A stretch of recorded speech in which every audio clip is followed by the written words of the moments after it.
Hi everyone. Today we're going to see the important and interesting topic, a blood supply of brain. What are the objectives? So at the end of the class, you should be able to list the cerebral arteries and to describe the cerebral arterial supply regarding the origin, course, distribution and branches. And you should know what is arterial circle of Willis. And you should be able to describe the cerebral venous drainage and its termination and to describe the arterial and venous vascular disorders and their clinical manifestations. Continuous blood supply to the brain is very important because brain is sensitive to hypoxia and hypoglycemia. Even 10 seconds of cessation of blood flow will result in the loss of consciousness. More than 4 minutes, it will result in irreversible brain damage. So brain constitutes only 2% of the total body weight, but it receives 20% of the cardiac output. So per minute, 750 ml of blood is circulated through the brain of an average weight. So you should know what are the arteries of the brain. So there are two systems of the arteries of the brain. One is vertebral system and other one will be the carotid system. So this system is the vertebral system and this is the carotid system. So the vertebral artery and carotid artery, it is going to supply the brain. Now one by one we will see. So first is the carotid system. So carotid system mainly consists of the internal carotid artery. Why? Because we know that common carotid artery is dividing into external and then internal. So external carotid artery will supply the head and neck region, whereas the internal carotid artery, it is a branch of common carotid. It is going to enter through the carotid canal. So carotid canal, where it is located in the base of the skull. So it will pass through the base of the skull through the carotid canal and it will enter the middle cranial fossa. So in the middle cranial fossa, close to the dorsum sellae, then it will run anteriorly, which is going to lie medial to the cavernous sinus. So it is going to travel intracavernous, medial to the cavernous sinus. After traveling medial to the cavernous sinus, it will reach the anterior clinoid process. Once it reaches medial part of the anterior clinoid process, the artery will hook upwards and it will pierce the roof of the cavernous sinus and it will going to run in the subarachnoid space. After running in the subarachnoid space, it is going to come close to the inferior surface of the brain, close lateral to the optic chiasma. You can see the optic chiasma, lateral to the optic chiasma. Then in the anterior perforated substances, it is going to divide into a large branch which is called middle cerebral artery and a terminal branch which is called as the anterior cerebral artery.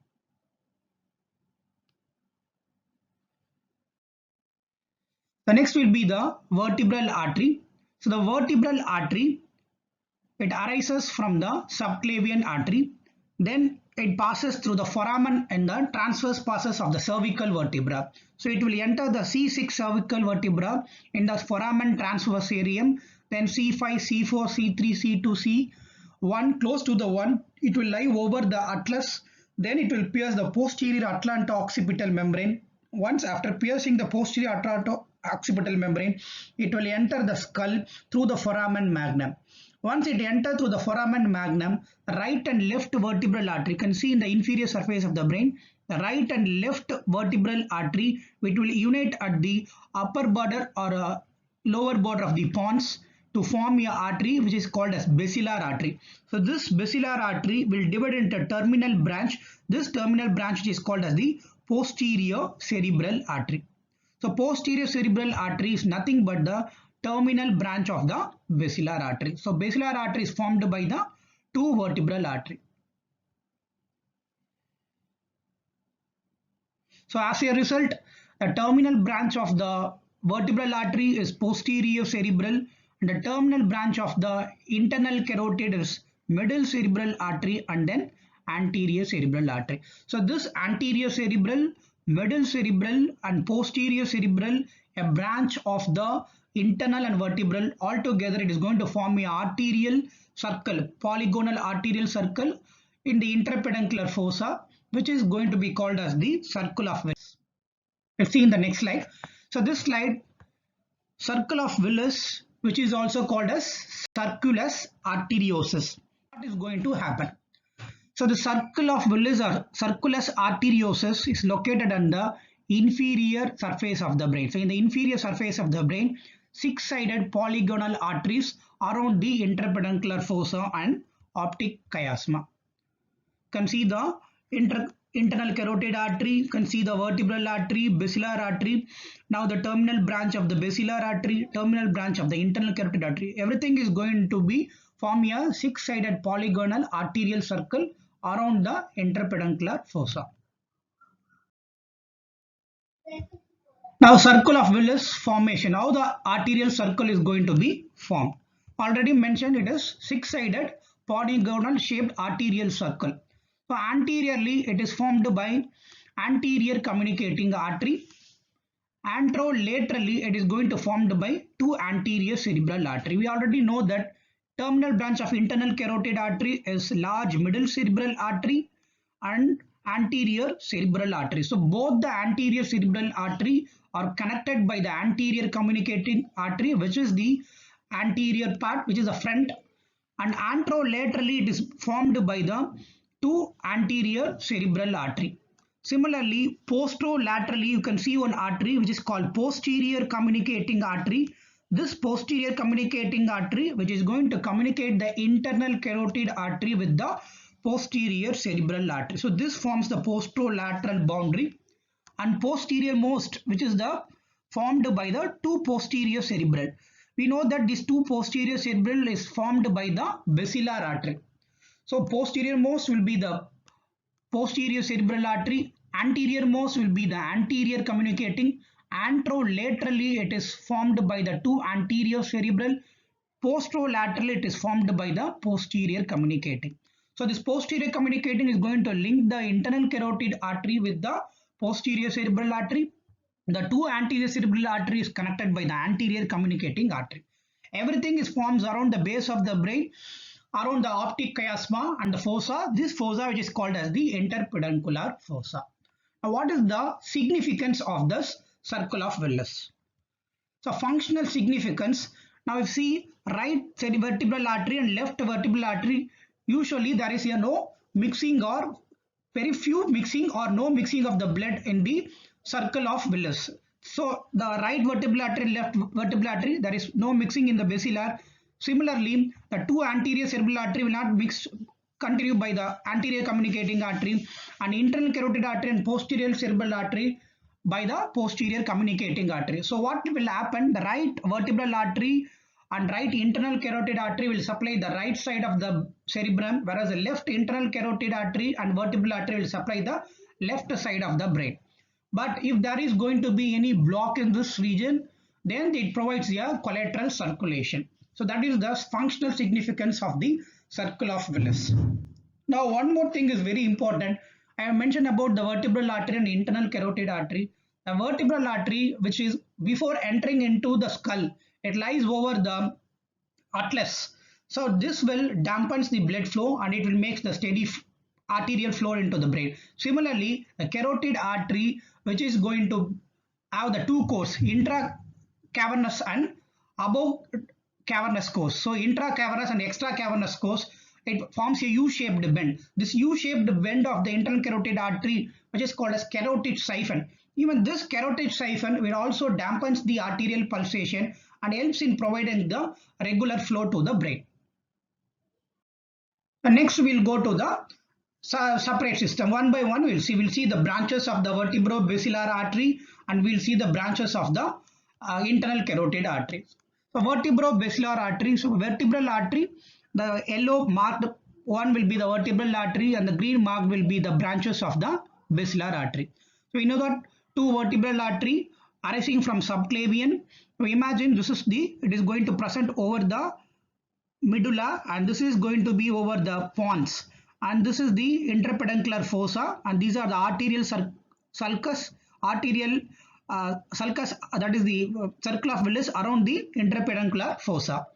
Now if you look at this two vertebral artery, it is going to unite at the medulla Then it forms a basilar artery which lies in the ventral surface of the pons. Now branches of the vertebral artery, once the vertebral artery is going to be united, before that it gives several branches. From the both the vertebral artery, right and left vertebral artery will give two branches. These two branches will give a branch called anterior spinal artery. So what are the branches of vertebral? Anterior spinal artery, posterior spinal artery, medullary branches, meningeal branches, posterior inferior cerebellar artery. Anterior spinal, close to the spinal cord, it going to give, which is going to descend. So anterior spinal, posterior part of the spinal cord supplied by the posterior spinal. It is going to run over the medulla. So it gives branches called medullary branches. Dura covering this area. So it is called as meningeal branches. Close to the lower border of the pons, it gives a branch called posterior inferior cerebellar artery. So all these 5 branches which is marked in the yellow are the branches of the vertebral. Now this first branch, anterior spinal, formed by both the vertebrae together, gives a small branch, forms anterior spinal, runs in the anterior aspect of the spinal cord. Posterior spinal, from the right and left, there are 2 posterior spinal arteries formed. This posterior spinal artery again further gives 2 branches which is runs on the median and lateral aspect of the dorsal root of the spinal cord, supply the posterior aspect of the spinal cord. Medullary branches, few branches arises from the vertebral artery, supplies the medulla. Few branches arising from the either side of the vertebral artery to supply the meninges covering this area. Then 2 posterior inferior cerebellar artery, which is also called as pica. Posterior inferior cerebellar artery. It's not a cerebral artery, cerebellar artery, because behind the brainstem you will see the cerebellum. It will supply the posterior aspect of the cerebellum. So that's it about the vertebral artery. Now this vertebral artery together forms the basilar. So this entire thing is the basilar artery. The marked green one will be the branches of the basilar artery. So what are the branches? You see the branches. Already you know about posterior inferior cerebellar artery, branch of vertebral. Now anterior inferior cerebellar artery, which is also called as ICA, which is going to be a branch of the basilar artery. Then one more branch to the internal ear, it is called labyrinthine artery. Then to the pons, lying over the pons, so it gives branches to the pons. This is called pontine branches. Then upper part, it gives to the upper part of the cerebellum, so it is called superior cerebellar artery. Then close to the above midbrain, it gives one branch which is called posterior cerebral artery. So all these 5 branches or belongs to the basilar artery. One by one we'll see. So first branch is the pontine branches. First we'll see about the pontine branches. Few minute branches will supply the pons. The next will be the anterior inferior cerebellar artery. Now this anterior inferior cerebellar artery will wind around the lower border of the pons, because it's the upper border of the pons, it gives the superior cerebellar and posterior cerebral.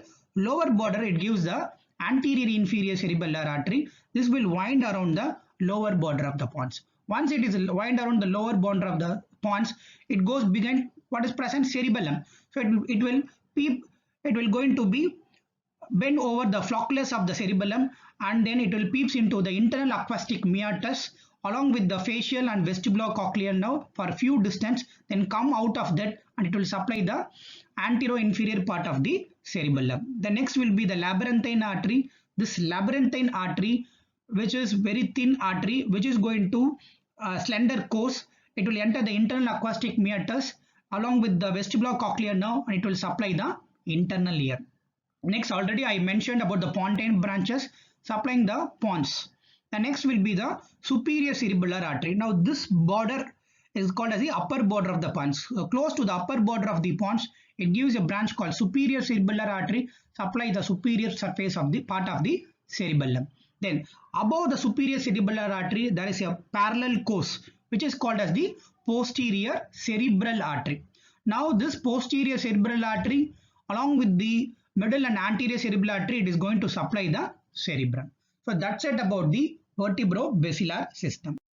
Now we'll go to the carotid system. So carotid system, we know internal carotid artery, how the internal carotid artery is formed, how it enters the base of the skull.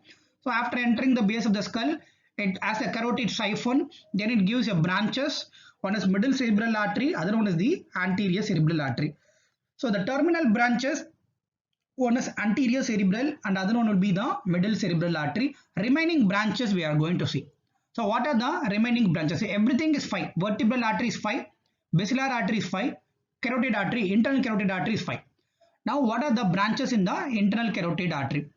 Already we know terminal branches, anterior cerebral, middle cerebral artery. What are the remaining branches? First we will see, because cerebral branches later we will see in the other slides, coming slides.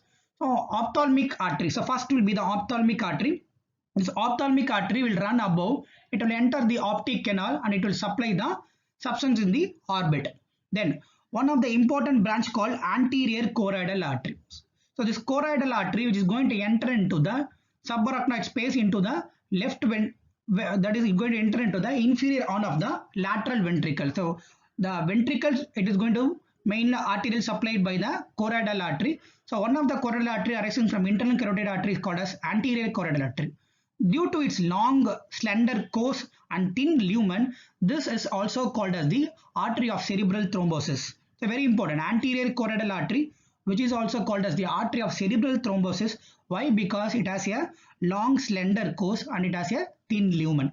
Then we know that posterior communicating artery taking place in the circle of Willis, which is connecting the internal carotid artery with the posterior cerebral artery. So posterior communicating artery communicating internal carotid and posterior cerebral, which is one branch. Choroidal artery to the lateral ventricle, it is the other branch. Then middle cerebral and anterior cerebral directly branch, terminal branch to the cerebrum, then to the orbit, which is the ophthalmic artery. So these are the branches. So out of the blood supply of the cerebrum, 2 cerebral artery arises from internal carotid artery, 1 cerebral artery which arises from the basilar, vertebro-basilar system. Now with this idea, we'll go to the arterial supply of the cerebrum. This is very, very important. So already we know that there are 3 cerebral artery. One is anterior cerebral, middle cerebral, posterior cerebral. Anterior cerebral, middle cerebral, and then posterior cerebral. We know that posterior cerebral, terminal branch of the basilar artery. Anterior, middle, terminal branch of the internal carotid artery. So there are 3 pairs of cerebral artery which is going to supply the cerebrum. Now this is very, very important. Now how it is going to supply? Anterior cerebral artery, middle cerebral artery, posterior cerebral artery, where it arises, how it is going to run in the course, how it is going to supply the cerebrum. This is going to be very important. Now I told you that the 3 cerebral artery, anterior, middle and posterior, this has a similar branching pattern. So there are 3 types of pattern it is going to arrange. One is central branch of the 3 cerebral artery, cortical branch, choroidal branch. The central branch arising from this cerebral artery, which is going to go deep and it supplies deepmost structures. Deepmost structures, these branches are called as the central branches. The branches arising from the cerebral artery supply the cortical area, which is called as the cortical branches. Branches arising from the cerebral artery, which is going to enter into the ventricles, this is called as the choroidal arteries. Now one by one we'll see. So first we about the central branches. So choroidal artery, we know that there are only two choroidal artery. One is posterior choroidal artery and other one will be the anterior choroidal artery. It will go into the ventricles. Now next will be the important things you know about the central branches and then cortical branches. So first we'll see about the central branches. So central branches are nothing but the branches from the anterior, middle and posterior cerebral. There are numerous slender arteries arise in the grooves. Immediately it is going to pierce the brain to supply the internal parts of the cerebrum. So what are the internal parts of the cerebrum? We'll see. And features, they do not anastomose and hence they are called as the end arteries. And see the branches, how the central branches of the arteries are going to be arranged. So it is arranged in anteromedial and then anterolateral branches. So paired anteromedial and then anterolateral branches. So anteromedial branches. So this anteromedial branches arising from anterior communicating artery and then from anterior cerebral artery. Then it is a long slender course, runs deep. It is going to supply the anterior limb of the internal capsule, corpus striatum and anterior hypothalamus. Once again I am mentioning that central branches or branches arising from the cerebral arteries. These are going to be slender and long and which is going to supply the deep part of the cerebrum. So that's why it is called as the central branches. So it is going to supply mainly the diencephalon, corpus callosum and internal capsule. These are arranged in 4 groups: anteromedial branches, pair of anterolateral branches, posteromedial branches, posterolateral branches. So central branches are arranged in 4 groups: anteromedial, posteromedial, anterolateral, posterolateral branches. So first one by one we'll see anteromedial branches from anterior communicating and from the anterior cerebral. Supplies the internal capsule. Which part of the internal capsule? Anterior limb of the internal capsule, corpus striatum, then anterior part of the hypothalamus. The next will be the anterolateral branches. These anterolateral branches on either side, which is also called as the striate arteries, which is going to arises from the either from the anterior cerebral artery or from the middle cerebral artery. So most commonly it is going to be arises from the middle cerebral artery. So from the middle cerebral artery it is going to arises, then which is going to form into 2. One is medial striate branches and then lateral striate branches. Now this lateral striate branches of the anterolateral group, one of the artery which is long.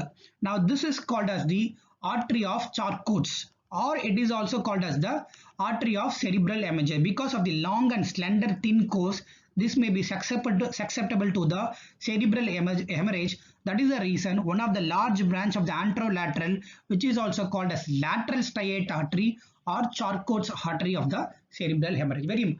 So which artery is called as the Charcot's artery? One of the lateral striate arteries, one of the lateral striate branch which is long and slender, thin lumen, which is called as the Charcot's artery of the cerebral hemisphere. Now where it is going to supply? We already know anteromedial branches will supply the anterior limb of internal capsule, corpus striatum and anterior hypothalamus. So where the anterolateral branches are going to supply. This is going to supply the caudate nucleus, lentiform nucleus, anterior limb of the internal capsule. Now we'll move to the posteromedial branches and then posterolateral branches. Posteromedial branches. This arises from the posterior communicating artery and from the proximal portion of the posterior cerebral artery. The proximal portion of the posterior cerebral, then from the posterior communicating artery, and it is going to supply the pituitary, part of the thalamus, subthalamus and then hypothalamus. So next will be a pad of posterolateral branches. You can see the posterolateral branches here.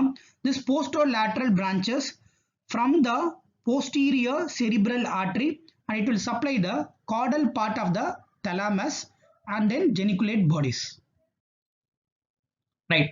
Now with this, central branches are over. So we know that central branches are dividing into 4 groups. What are the 4 groups of the central branches? One is the anteromedial, anterolateral, posteromedial and posterolateral branch. By these branches it is going to supply the internal, that is the internal capsule, corpus striatum, thalamus, subthalamus, hypothalamus, everything. Now cortical branches are considered very important.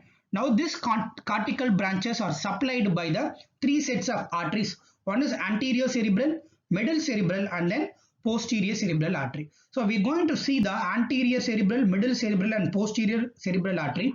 So before that you should know the surface of the brain. This is the inferior surface of the brain, medial surface, supralateral surface. So this sulcus is the lateral sulcus is the supralateral surface. Now with this picture, we're going to see the what are the cores of the anterior cerebral, middle cerebral and posterior cerebral artery.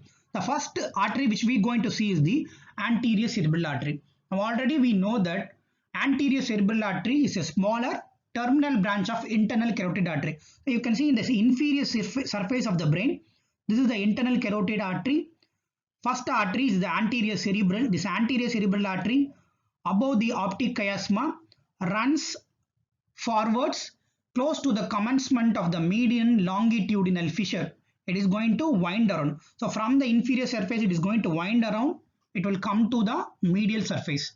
So medial surface, where it is going to wind around, it is going to wind around the genu of corpus callosum. So this is the corpus callosum in the medial surface, and this portion is called as the genu. So winding around the genu of the corpus callosum, the anterior cerebral artery, from the inferior part, it comes to the medial part. After that, it is going to wind around the corpus callosum. The branch arising from the anterior cerebral, which is called as pericallosal branch, and it also gives frontal branches and parietal branches. So anterior cerebral artery arises from the internal carotid artery above the optic chiasma, close to the commencement of medial longitudinal fissure, wind around the genu of the corpus callosum, comes to which surface? Medial surface. Then it is going to wind around the corpus callosum. It gives few branches which is going to supply the area. The next will be the middle cerebral artery. You can see the internal carotid artery. Other terminal branch of internal is middle cerebral artery.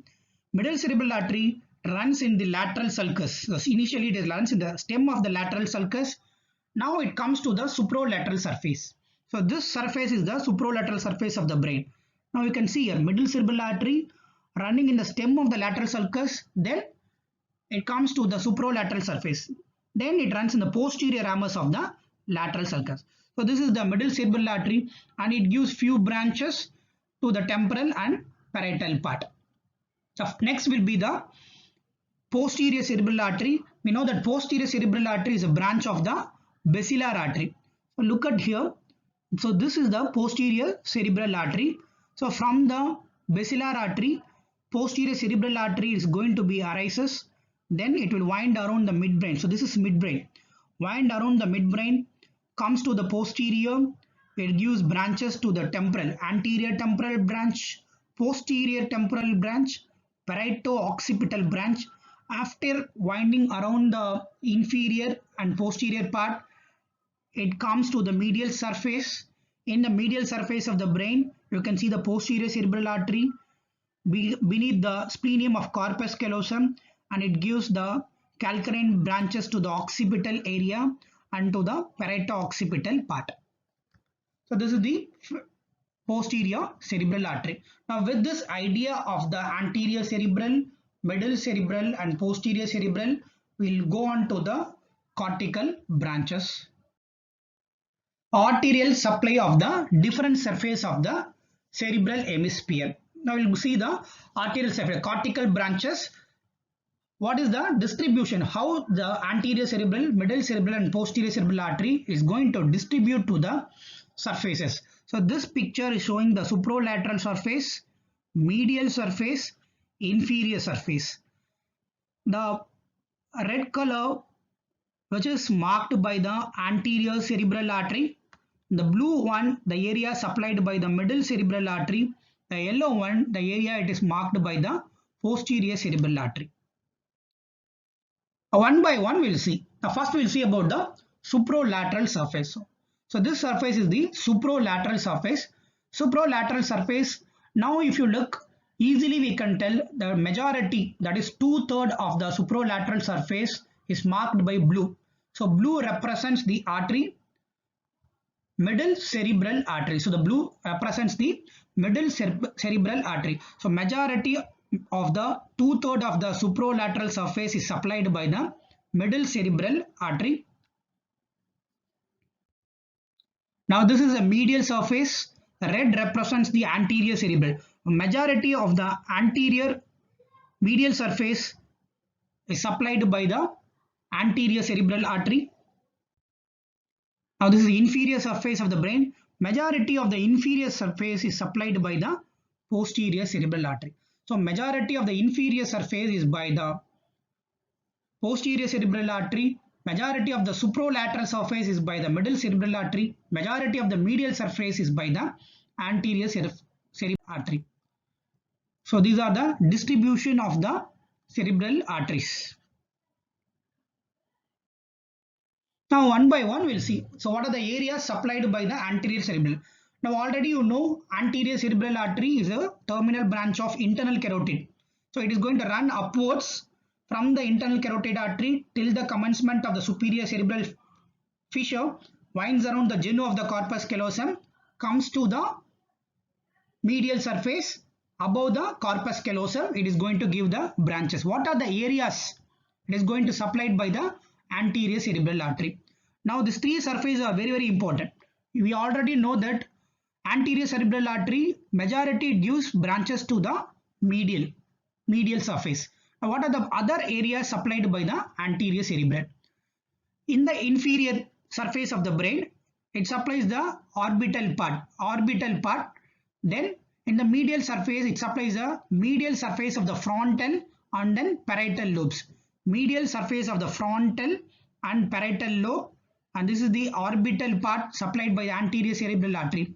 In the supralateral surface, a narrow part on the supralateral surface.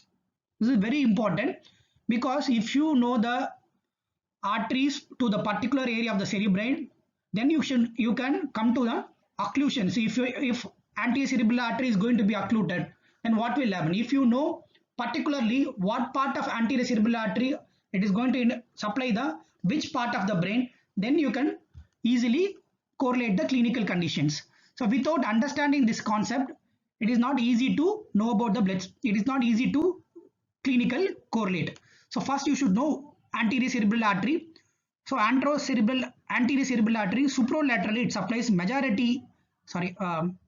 supralateral surface, it is going to supply the narrow part on the supralateral surface.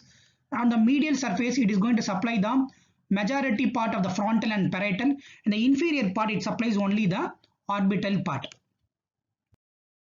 Middle cerebral artery in the supralateral surface, it is going to supply the majority part. So what are the areas it is going to supply? You already know that central sulcus, what are the functional areas of the cerebrum? So this is the somatosensory cortex area, motor area, language producing area, Broca's area, Wernicke's area, and this is the primary auditory and auditory association area. So all this supralateral surface, the important landmarks are supplied by the middle cerebral artery. So majority of the somatosensory, motor, Broca's area, Wernicke's area, then auditory and primary auditory and association area. Everything is supplied by the middle cerebral artery.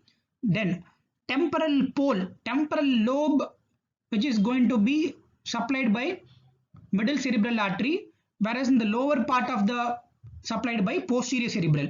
Temporal pole alone it is supplied by the middle cerebral artery. Inferiorly, so the inferiorly lateral part of the orbital surface, it is supplied by the middle cerebral artery. Inferiorly lateral part of the orbital surface supplied by the middle cerebral artery. The next will be the posterior cerebral artery. Supralateral surface. On the supralateral surface, anterior and inferior part of the temporal lobe. Anterior and inferior part of the temporal lobe, but it is not going to supply the temporal pole. Why? Because temporal pole is supplied by the middle cerebral artery. So posterior cerebral artery, anterior and inferior part of the temporal lobe. On the inferior surface, it supplies the uncus and then inferior temporal gyrus. Then inferior and medial part of the occipital lobe and visual area. So mainly visual area, it is supplied by the posterior cerebral artery. Now effect of occlusion of the cerebral artery. So what will happen if there is going to be occlusion of anterior cerebral, middle cerebral and posterior cerebral artery? If you know the anterior cerebral artery supplying area, middle cerebral and posterior cerebral artery supplying areas, easily you can correlate clinically. We will see the occlusion of the each artery. So what will happen if there is any occlusion of the anterior cerebral artery. So anterior cerebral artery, which will supply the supralateral surface. This is the medial surface of the cerebral hemisphere. So supralateral surface, what is the area supplied by anterior cerebral artery? From prefrontal area, upper part of the supralateral surface, not the entire part, upper part of the supralateral surface. Then superior parietal lobule. So this is called as the area number 5 and 7 is called as the superior parietal lobule.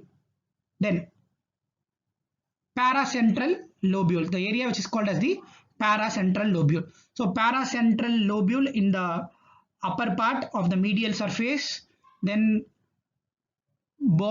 upper border of the supromedial surface, including the prefrontal area, premotor, upper part of the premotor, not the entire motor, upper part of the premotor and primary motor and sensory area, and including the superior parietal lobule, which is area number 5 and 7. So this area is going to be affected. So this area supplied by anterior cerebral artery, here this two areas is going to be affected by the anterior cerebral artery.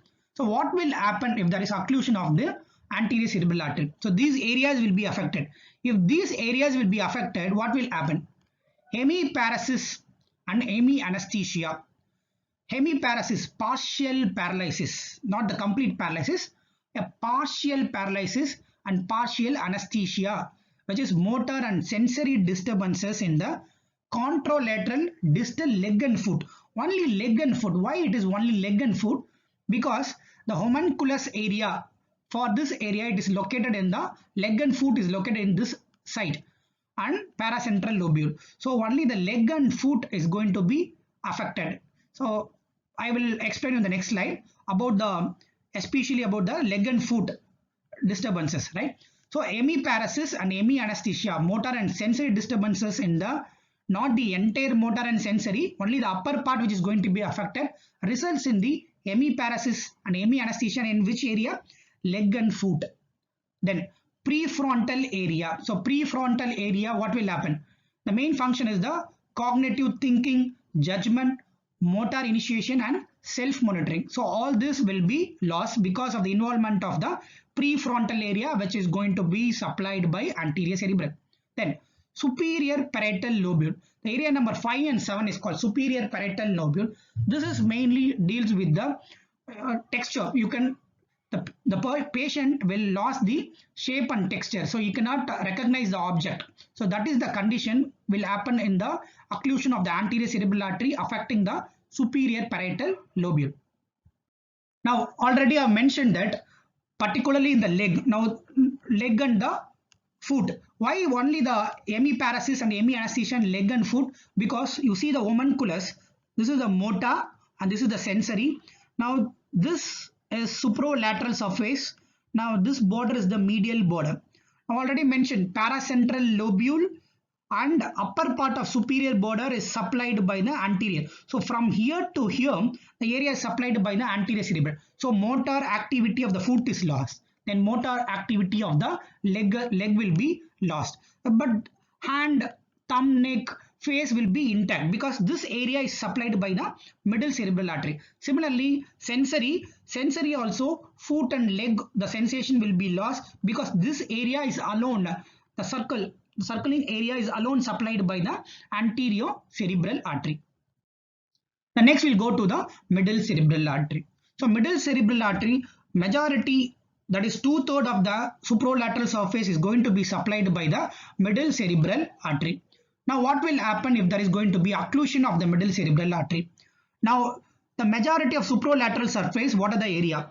Major motor area, major sensory area, major motor area, major sensory area. So contralateral, hemiplegia and hemianesthesia of which region? Face, arm and hand. More than leg, these are going to be affected because this is the homunculus, face area, arm area and hand area, it's going to lie over this area. So motor and sensory disturbances. So contralateral hemiplegia and hemianesthesia. Then sensory is lost. So motor is lost, contralateral hemiplegia, sensory hemianesthesia, contralateral sensory loss of same area, face, arm and hand more than the leg. Then visual field cut. Why the visual field is cut? The visual field is cut because the optic radiation will pass through this area.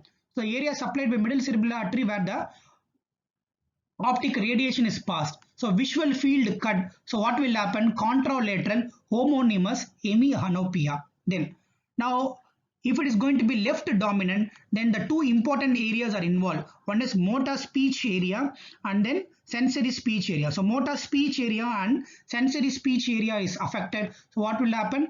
There will be a language disturbances because of the location of the Broca's area and the Wernicke's area. So speech will be affected. So these are the areas you should remember. So middle cerebral artery disturbances result in the motor area and the majority of the sensory areas disturbed. So what will happen? Contralateral hemiplegia and hemianesthesia only involving the face, arm and hand, and contralateral sensory loss of the face, arm and hand more than the leg. Visual area is affected. Why? Because damage to the optic radiations which causes contralateral homonymous hemianopia. Involvement of the Broca's and Wernicke's area, there will be a language disturbances which is called as the aphasia. Now this is the homunculus which showing the area supplied by middle cerebral artery. So motor area, this part is going to be disturbed, and sensory, this part is disturbed during the occlusion of middle cerebral. So what are the part? Mainly hand, face, this area is all going to be damaged, but this is intact because this is going to supplied by the anterior cerebral and this entire area is supplied by the middle cerebral artery. The next, last one will be the posterior cerebral artery. So posterior cerebral artery, what will happen? So posterior cerebral artery in the superolateral surface, and this part is also supplied by posterior cerebral artery. So what is going to happen? Mainly visual disturbances. Why it is called visual disturbances? Because we know that occipital area is supplied by the mainly by posterior cerebral artery. So contralateral homonymous hemianopia with some degree of macular sparing. Why macular vision is intact, remaining visual area is gone. The macular area is intact because the anastomosing of the middle cerebral artery with the posterior cerebral artery close to this occipital pole is present. So that is the reason where the macular vision is intact but remaining will be lost. So in bilateral lesions, cortical blindness and patient unaware they cannot see. This syndrome is called as Anton's syndrome. Then what will happen? This area is lost, memory impairment. So if temporal lobe is affected, then there will be a memory impairment. So these are the conditions of the posterior cerebral artery occlusion. I will come to the overall clinical significance of the cerebral artery.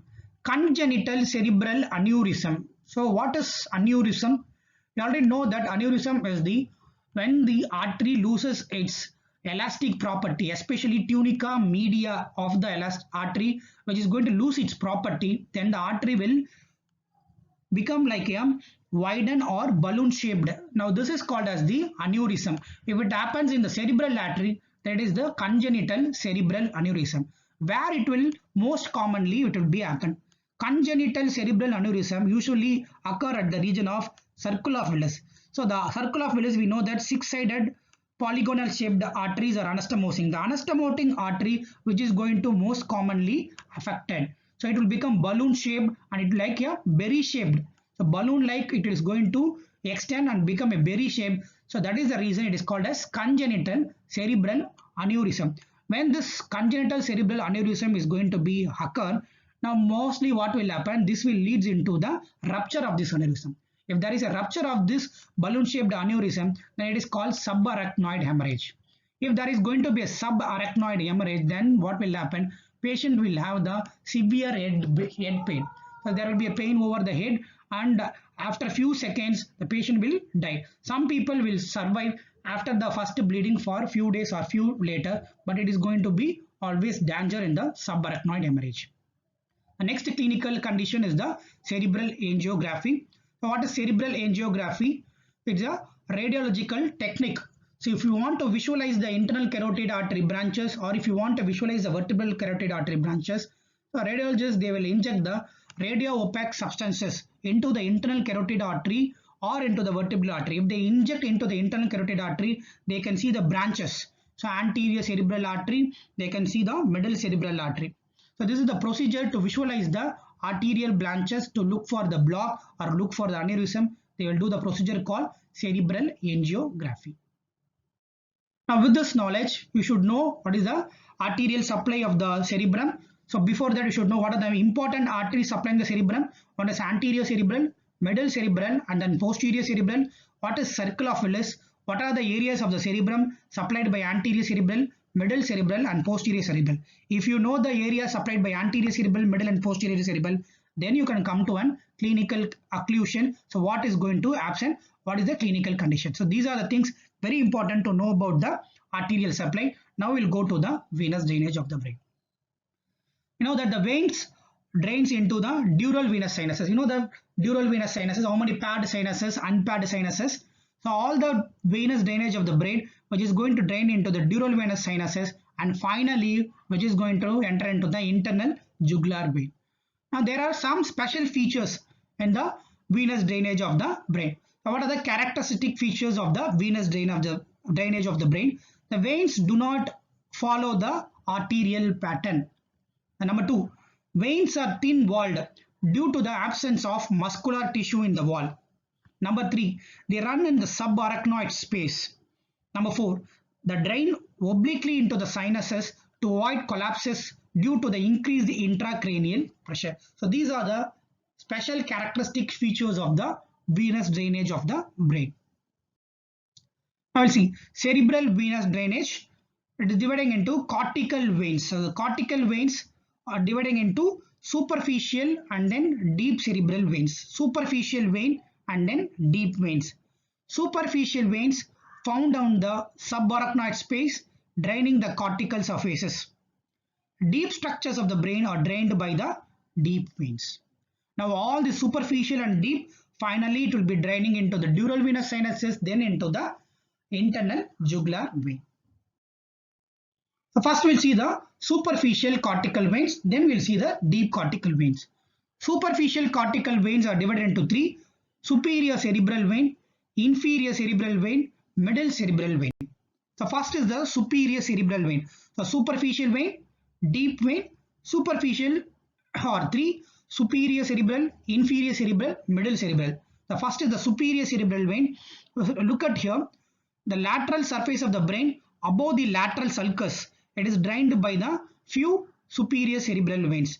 So this superior cerebral veins will terminate into the sinus. You know what is the sinus present here? This is the superior sagittal sinus. So it will terminate into the superior sagittal sinus, and partly it is going to drain into the superficial middle cerebral vein.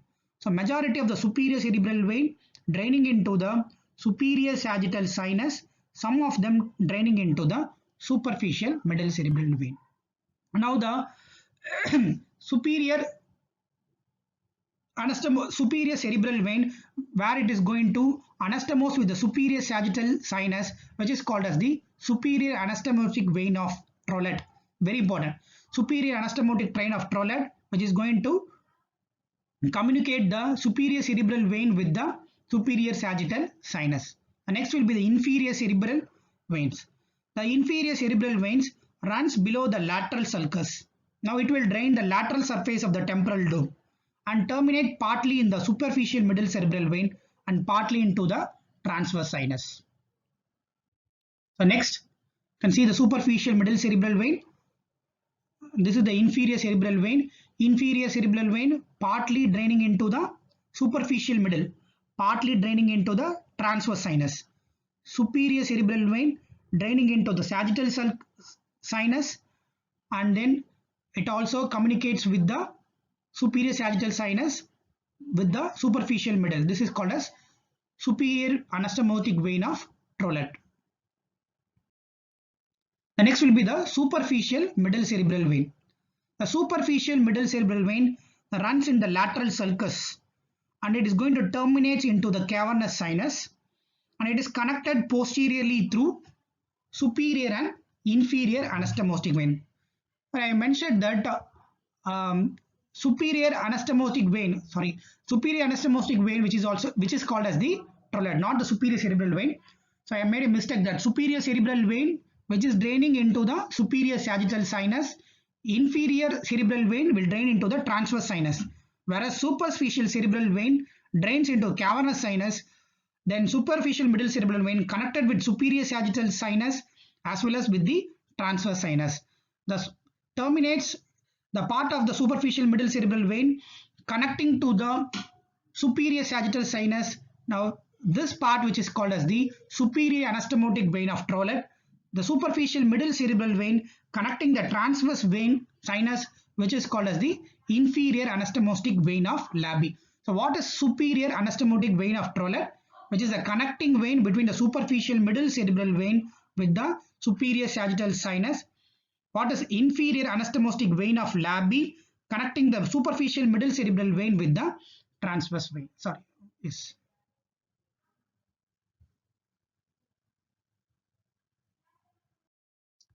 The next will be the deep vein. So we know that superficial part of the cerebrum, it is going drained by three veins. One is superior cerebral vein, middle cerebral vein, inferior cerebral vein. The next will be the deepmost structures of the brain. So deepmost structures of the brain includes basal ganglia, internal capsule and thalamus. All this area, it is supplied by the deep vein. This deep vein is called as the internal cerebral vein. This internal cerebral vein, the two vein unites in the midline to form a vein called great cerebral vein. The other name for great cerebral vein is also called as the cerebral vein of Galen. Now this, it will run backwards and it is going to continue with the vein sinus. So this sinus is called as the straight sinus. So again I will repeat it.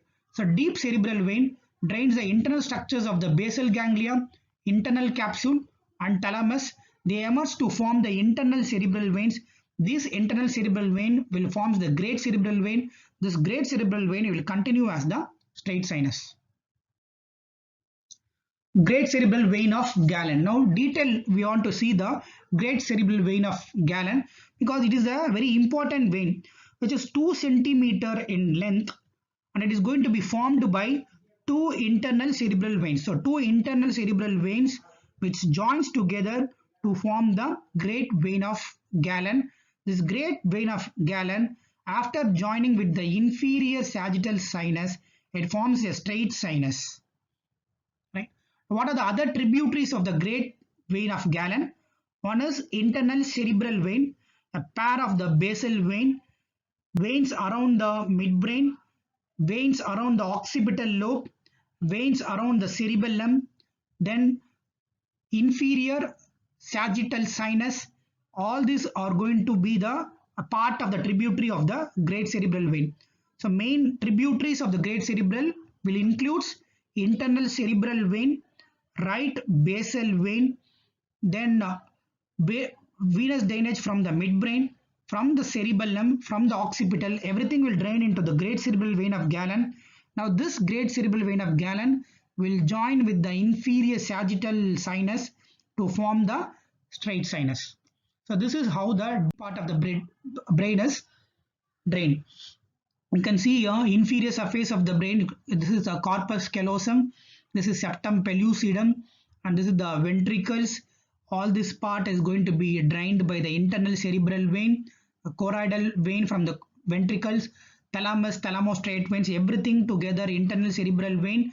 Now this will join with the great cerebral vein. Now this is the basal vein. So internal cerebral vein will form the great cerebral vein and basal vein, everything is going to drain into the great cerebral vein of the Galen, which forms the straight sinus.